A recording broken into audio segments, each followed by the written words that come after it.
now we're live, just about on time. We're gonna wait just a few minutes until they get back, and then we'll get started. Okay. Let's see. So you letting the world know we're live, Bob? Okay. The best way to go is twitter.com/politicalbrew. There's a link there to YouTube, and it shows up live. If I tried to send out the specific link as I broadcast it, it shuts me off. It's crazy, but I think it's working. I'm praying. Are you going to do that for all of us? Please take your shoes off. If you don't mind, there's plenty of shoes. God willing. Allah willing. Inshallah. I can't. If you're going to say Arabic, Allah, you may as well say Insha. Insha. Allah. And what's that mean? God will. Okay. It is Inshallah. appropriate here to say God and Almighty God. Because we're gonna be saying that a lot. Yeah. In here. Hey, how are you? Okay. Glad So. you're here. Okay. God willing is Inshallah. We're close enough. Okay. I think it says live now. Okay. So, let's see. Yeah. Here we are. Here.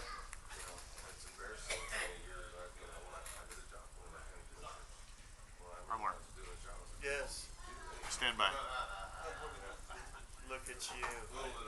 Look at you. So we've got a little bit of a time. Really wide. We've got a time delay, but It's about 10 seconds. yeah. So you want to give everybody an introduction to our live audience, our remote audience? You want to tell them what we're getting ready to do We're while here we're at the waiting? East Texas Islamic School and Mosque on Highway 64 in Tyler, Texas, and we're getting ready for our 9-week Constitution class. It starts. We'll have it every Tuesday here at 6 p.m. And we'll be using for our text, of course, the U.S. Constitution, and then also Cleon Skousen's book, The 5,000-Year Leap.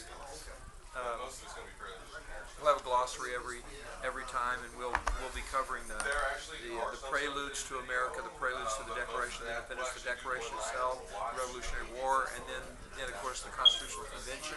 We'll spend 3 or 4 weeks just on the Constitution itself, on the structure and characteristics of the Constitution, Bill of Rights, federalism, our system here in America, and then we'll watch a movie on one of these weeks about the making of the Constitution, A More Powerful Union, it's called. Excellent movie. And we'll run from 6 till about 7:15 or so. We'll try to keep the classes down to 1 hour, and then some time for questions and answers.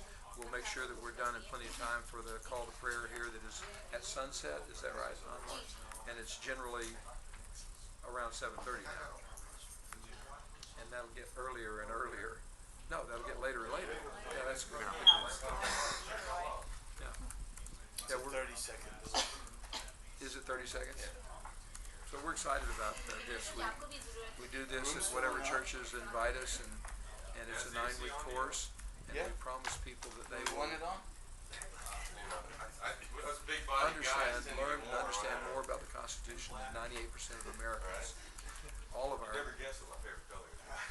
elected and appointed leaders, we require them by law, both nationally and at the state level, to swear before God that they'll uphold the Constitution of the United States. And everybody does it, and I think for the most part believes that, but how many have read the Constitution? How many understand it? It really is a relatively simple document. It's the smallest, the shortest Constitution of any major nation in the world. It's the longest standing for well over 200 years now, 240, 230 years or so. And it's what made America great. It's created the greatest amount of prosperity and freedom of any major nation in recorded history. So that's why we're excited. That's our group is the Center for Advancing Freedom, and our purpose. One of the things we do is to teach the Constitution class, and we hope you'll enjoy it. We're ready. The people are back here now? Is everybody back in? Yes, all the ladies are. Are you going to welcome people and Yeah, I call on can. someone for prayer and ask someone to lead the Pledge of Allegiance? Okay. And then Rudy can take a couple minutes. Okay. You want me to start? Please, I think we're ready, right? Yes. Y'all want to join us at the table. I mean, they just haven't wasted good I want to time. thank all y'all for Stephen. coming on behalf of my friends at the Center for Advancing Freedom. Center for Advancing Freedom. Thank you very much. Who are putting on this class for the Constitution, so we could all learn about our Constitution and our rights in here. And I want to welcome y'all to the mosque. I'm honored that y'all are all here. Again, the logistics of the men's bathroom is right through those doors, through another set of doors. The ladies have kind of been shown where the bathroom is. Is it getting cooler? Y'all feeling it? Yeah, I'm fine. Good. If y'all need anything at all, please let me know, and I'll be happy to do my best to take care of you guys the best of our ability. So welcome, and we'll start off. Can you give a little prayer before we start? You want to do that, Nabi? Okay, thank you. Well,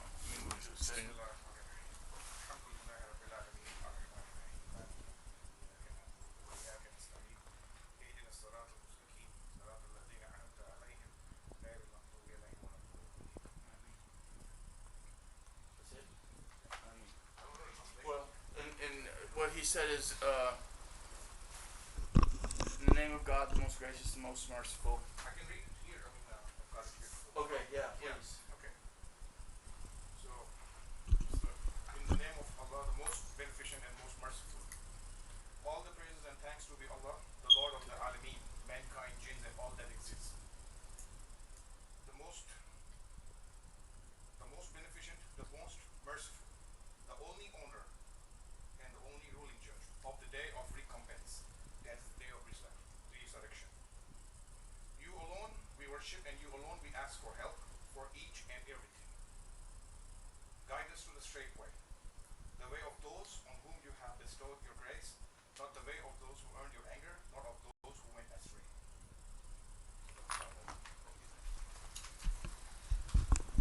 We generally start with a pledge of allegiance to the flag also.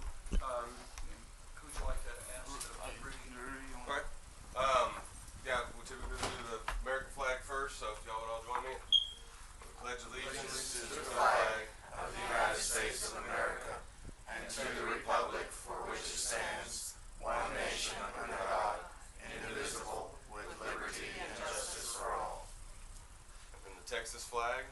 Honor the Texas flag. I pledge allegiance to thee, Texas, one state, under God, one and indivisible. Embarrassingly, I don't know the Texas one as well as I probably should. We don't do that in Missouri. We just do the Pledge of Allegiance. I was like, they have a Texas one here? We are one state, indivisible. Don't you love Texas? I'm Texan now, so. I got the lucky privilege to talk to y'all about this amazing book and a copy of the Constitution that I'm going to go around here shortly and hand out. Basically, we just wanted to go over the purpose of us to bring the class to you guys was basically for all of us to study together. Iron sharpens iron. This book here is really amazing, and it references a lot to Cicero. I'm not sure if I just said Cicero. Thank you. But you know, some really great philosophers. Normally, this book would be like $20 if you found that's what they got on the cover there. We get them for $5. You're more than welcome to have it for free. We want to give you the knowledge, but if you can contribute at least the $6 it costs, or if you want to contribute any more to the effort, you're more than welcome to. So I'm going to come around and give everybody, like I said, a copy of the Constitution and the book, and it's a really great book. Honestly, I really enjoyed it myself. Do you have anything else you're going to say? Where's your hat? Yeah, if anybody wants, you got one you want for the class? No, I'll bring my own. Okay. Are you sitting here? So, Okay, I'll leave you one here. I'll tell you something about the book. Is Rudy's? Are you done? Or are you going to say? No, yeah, I'm good. If anybody, as far as if anybody's wanting to get donations, We want everybody to grab it. Yeah. There you go. So the text is the Constitution and the 5,000-year leap. Let me tell you why it's called the 5,000-year leap. The 5,000-year leap. This is from page 16 of the. It says this book has an unusual title. The student of history knows from the beginning of recorded history until the founding of the American nation, human civilization made relatively little progress. Those who came to the New World in the 1500s and 1600s were still plowing fields behind animals, moving about in ox carts, and hand weaving cloth the same ways they had for thousands of years. Then, beginning with Jamestown and Plymouth, something remarkable happened. The human spirit was set free, creativity flourished, and experimentation abounded. Americans were learning how to experience freedom. After the proven principles of liberty were institutionalized by the U.S. Constitution in the 1780s, it took less than 200 years before men were walking on the moon. Man had literally progressed more than in the previous 5,000 years. In other words, in less than 2 centuries, the American people made a 5,000-year leap. So that's why it's called the 5,000-year leap. This is what's happened here in the last 200 years.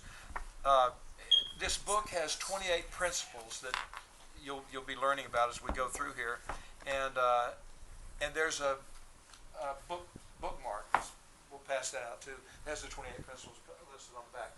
If you'll look at your 2 sheets of paper that we have there, 2 things here. One is just before we start that, before we do anything else, we're gonna talk about the most important thing that you're going to hear in this entire 9 weeks. This is the basis of everything in American law. It's the basis of the rule of law and government in America. This is a paraphrasing of several of the founding fathers, mostly Thomas Jefferson, who wrote the Declaration of Independence. They believed, and it is the basis of American law, that God is the sovereign, and that God made us sovereigns when he made us free. How did he make us free? When he gave us unalienable rights. He made us, the people, the source of law in a free society. Why would he do that? Why would he delegate that authority to us? This is the basis of what we call the rule of law. This is why the consent in America, the consent of the governed is required, because the governed, we the people, are also the sovereigns. We're above the president, the Congress, the U.S. Supreme Court, and so on. This is why in America no man is above the law. And we the people have written down the law on a sheet of paper. It's called the U.S. Constitution. It is the supreme law of the land. It is ours, we the people. It is our marching orders to our political servants, to the president, to Congress, to the U.S. Supreme Court, and all other elected and appointed officials in the United States. In fact, in the Constitution and in state and federal law, we require that every single national and state official raise their arm to the square and swear before God that they will uphold the Constitution of the United States.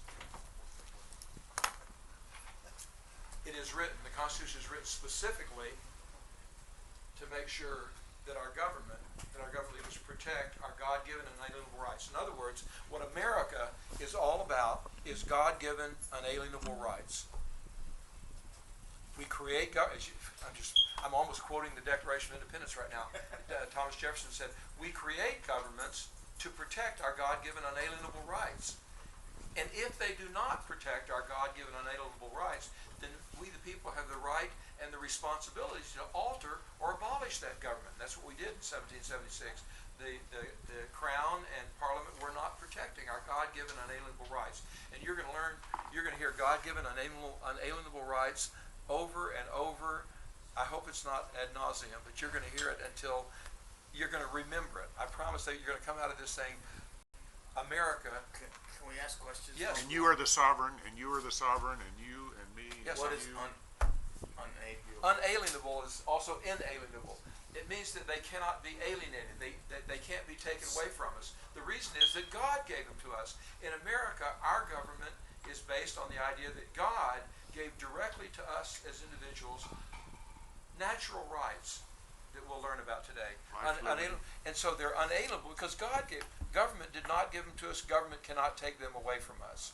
That is the basis of America. And by the way, it's the thing that makes America different than literally every other nation, every other major nation in the world. I'm sure there are countries where people believe that God gave them rights, but it's not written into their constitutions. If they have a written constitution, they are, we can talk about the Soviet or the English unwritten constitution, France, Germany. I'm not just talking about some far away, I'm talking about the great Western democracies in Europe that people think, well, America's a lot like that.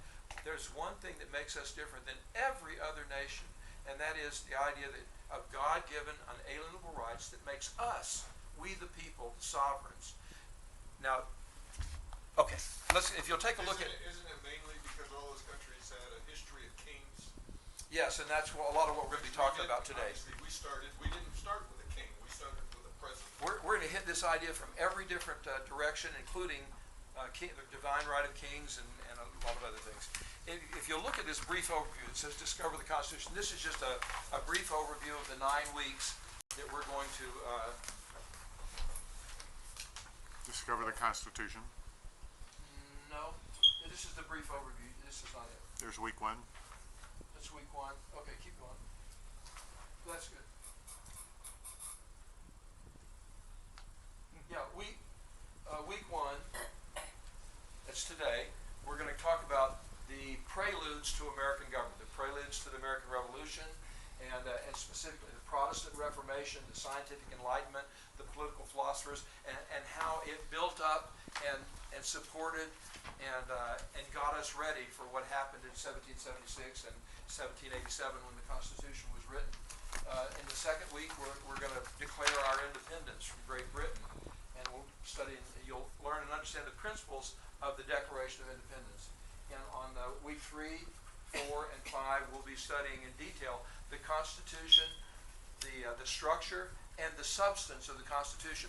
Our Constitution is not complicated. It is the shortest of all constitutions in major nations, about 12, 14 pages, depending on how you might print it out, 10 and smaller. And yet it's the most long-lived, 230 years or so.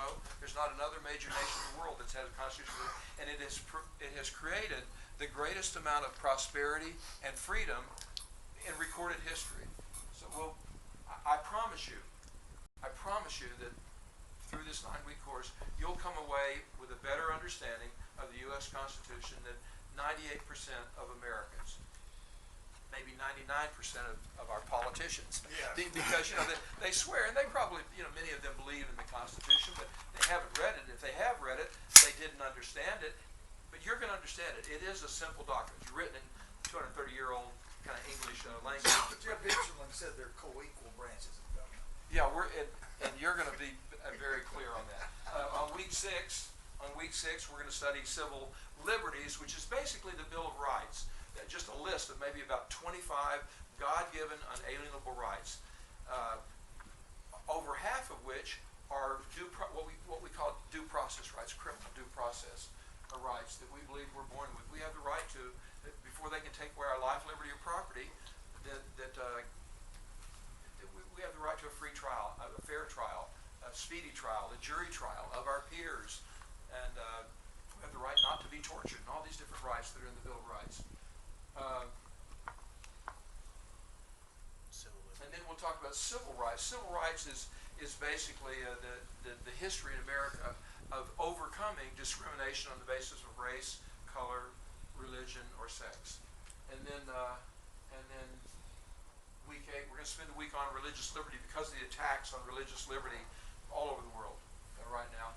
And this is not going to be a current affairs class. As examples, we'll all be thinking of things that are going on right now, and maybe, especially in the question and answer period, bring up some of the things that are going on. But for the most part, we're going to focus on the Constitution, the law itself, as a basis for you and I to be good citizens and to exercise and to draw conclusions, to have political standards against which we can measure political issues and political candidates and not just be cast about by every wind of doctrine. We are, however, the last week going to cover 2 major developments in the last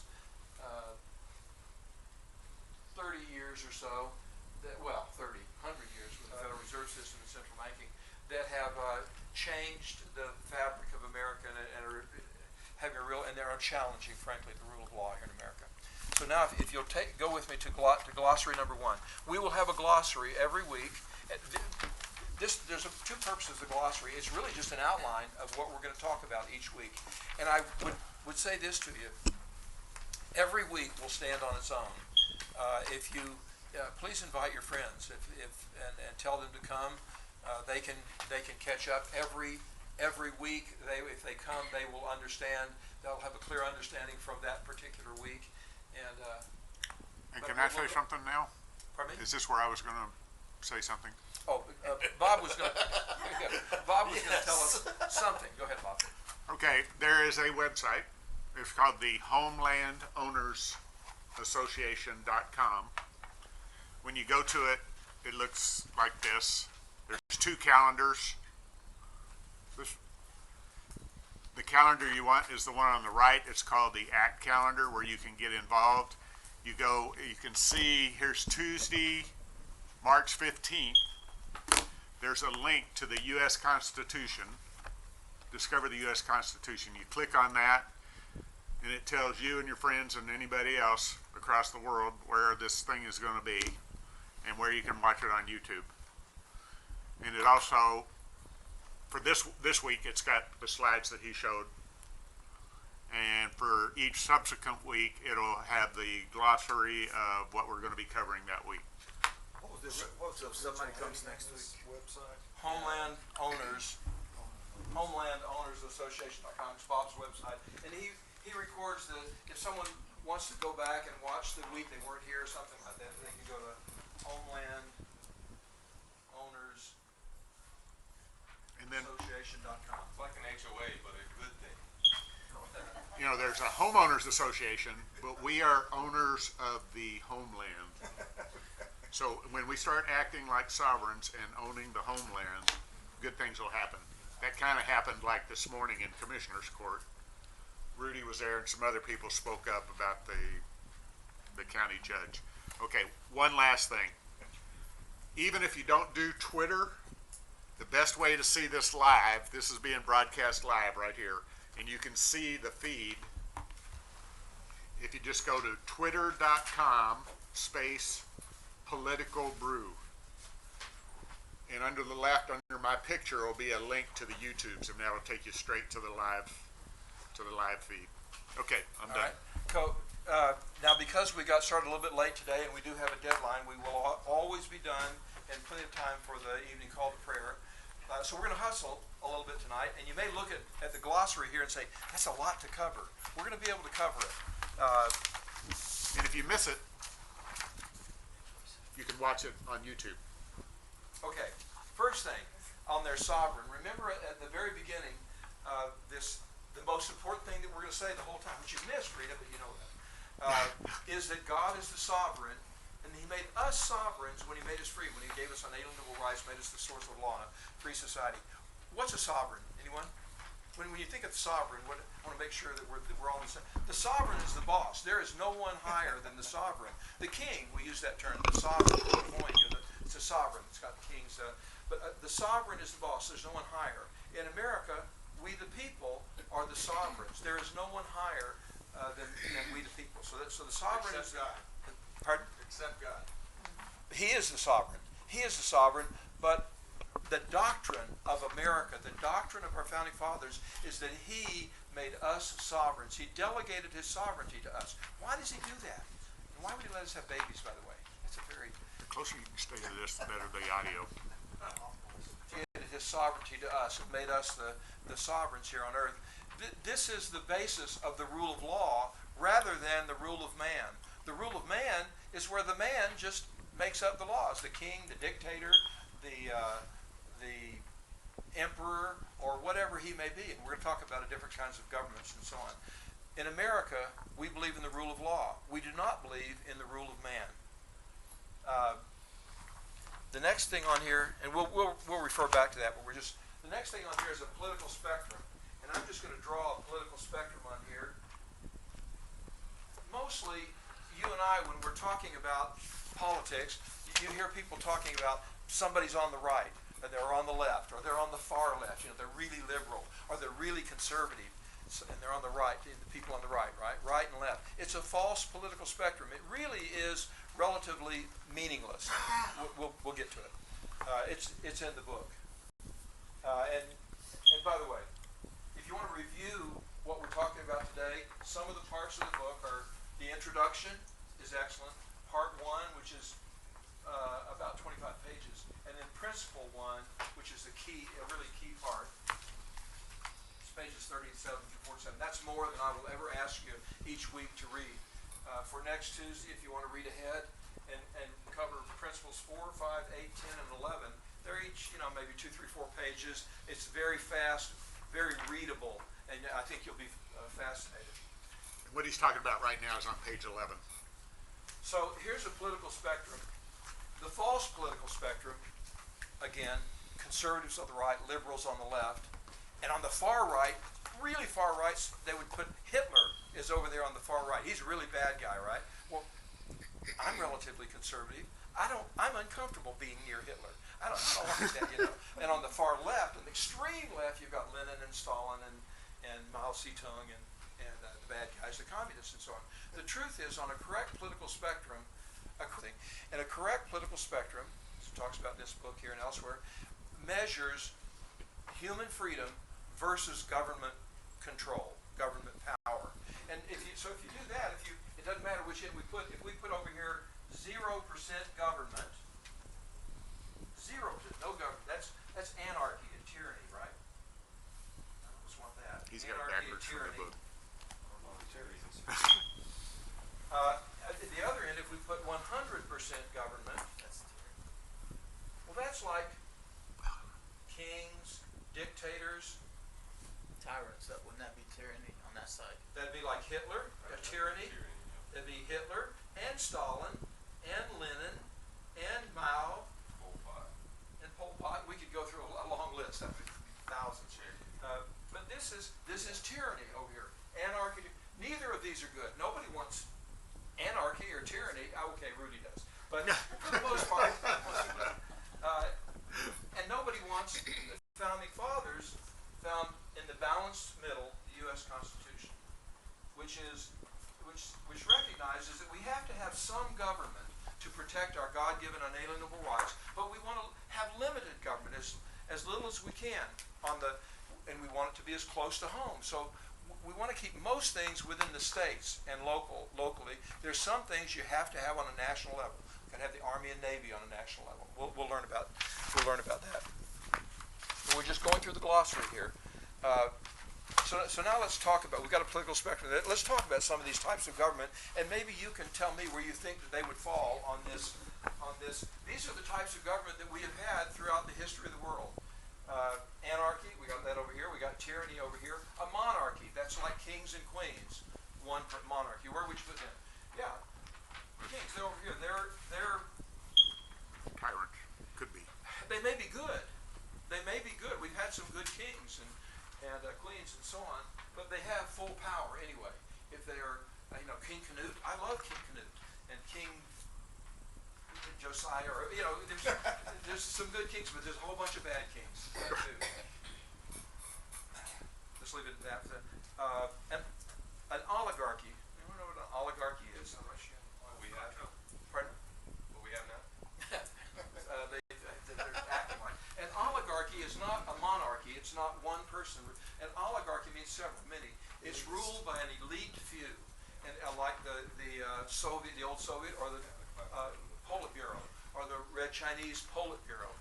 There may be 10, 12, 15 individuals that are like, all of them are like kings, but an oligarchy is right over here also. It's complete government control. It is a dictatorship. Okay, so an oligarchy is ruled by an elite few. I don't have to keep emphasizing this. You don't get tested on this like my kids in school, so I won't. A democracy versus